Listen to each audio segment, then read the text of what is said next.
Hello नमस्कार साथियों, आप सभी का स्वागत है।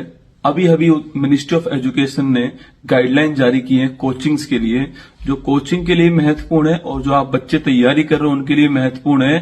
दोनों के लिए महत्वपूर्ण होंगी। कोचिंग क्या नहीं कर सकता, स्टूडेंट्स के लिए क्या हिदायत दी गई है और क्या जुर्माना रहने वाला है, इसके अलावा क्यों ये गाइडलाइन जारी हुई है, उसके बारे में बातचीत करने वाले हैं। सबसे पहली बात, सबसे महत्वपूर्ण है कि कोचिंग 16 वर्ष से कम उम्र के बच्चे को एडमिशन नहीं देगा। कोई भी कंडीशन हो, उसका एनरोलमेंट 16 वर्ष से कम उम्र में नहीं होना चाहिए। भर्ती जो सुसाइड के मामले देखिए, आप कोटा के अंदर देखिए, उस कारण कोचिंग को 16 वर्ष से कम उम्र के बच्चे को एडमिशन देने के लिए मना किया गवर्नमेंट ने कि एक स्थिति हो, एक कंडीशन उसकी ऐसी हो कि 16 वर्ष की एज उसने पूरी की हो, उसके बाद भी एडमिशन ले सकता है, उससे पहले एडमिशन नहीं लेगा। पहला पॉइंट। सेकंड बात, कोचिंग कोई भी भ्रामक वादा नहीं करेगा। विज्ञापन के अंदर कोई भी ऐसा मैनिपुलेशन करने वाला वादा नहीं करेगा। अपनी क्वालिटी को लेकर के और अपनी सुविधाओं को लेकर के कोई भ्रामक बात नहीं करेगा। जो उसके अंदर खासियत है वो वही बताएगा, उसके अलावा कोई भ्रामक वादा नहीं करेगा। बच्चों को मैनिपुलेट करने का काम नहीं करेगा। सेकंड इसके अंदर कहा गया है।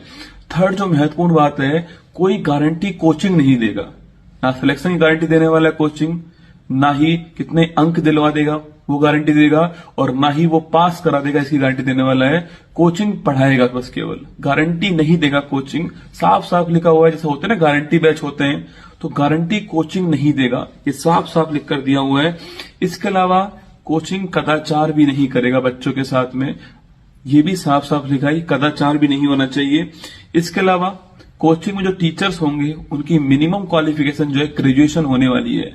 मतलब कि स्नातक हो उनके पास, जैसे कि बीए हो, बीएससी हो या बीटेक हो, कोई भी फील्ड हो, उसके अंदर ग्रेजुएशन होना बड़ा जरूरी है। इससे कम का आपके क्वालिफिकेशन अनिवार्य है, इससे कम का क्वालिफिकेशन आपके लागू नहीं होगा।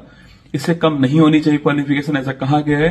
तो टीचर्स के लिए मिनिमम क्वालिफिकेशन कोचिंग के अंदर, ट्यूटर्स के लिए लिखा है, बाकायदा ट्यूटर्स भी लिखा है ना।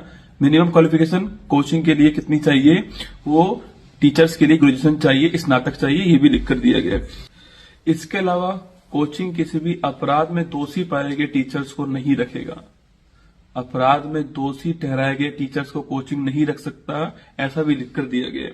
इसके अलावा टीचर की क्या योग्यता है, उसने सिलेबस में क्या क्या पढ़ाने वाला है, वो कितने टाइम पीरियड में पढ़ाने वाला है, और क्या उस कोचिंग की फीस रहेगी, ये सारी बातें वेबसाइट पर अपलोड करनी पड़ेंगी कोचिंग को।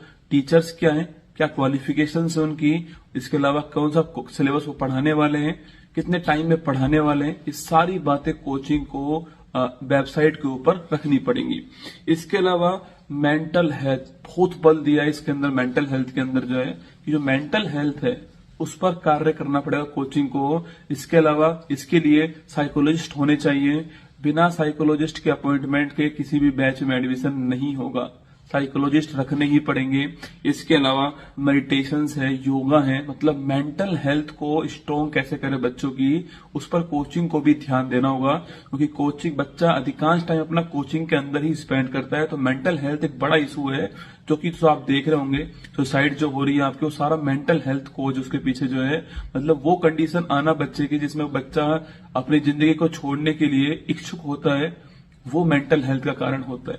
तो मेंटल हेल्थ बच्चों की इतनी ना बिगड़ पाए, वो सही रहे, उसके लिए एक अच्छा इंसान बनाया जाए बच्चों को, उस पर भी बल देना पड़ेगा। इसके अलावा ये सब कार्य जो किए गए, अगर ये सब कार्य कोचिंग ने नहीं किए, और भी बहुत सारी गाइडलाइन जारी हुई हैं, अगर ये सारे कोचिंग ने नहीं किए तो उनके ऊपर 1 लाख रुपए का जुर्माना, पेनल्टी लग सकता है। इसके अलावा पंजीकरण भी रद्द हो सकता है, ऐसा साफ साफ लिख कर दिया है। आप सोच रहे होंगे कि एकदम से क्या हुआ शिक्षा मंत्रालय को कि उन्होंने ये गाइडलाइन जारी की है।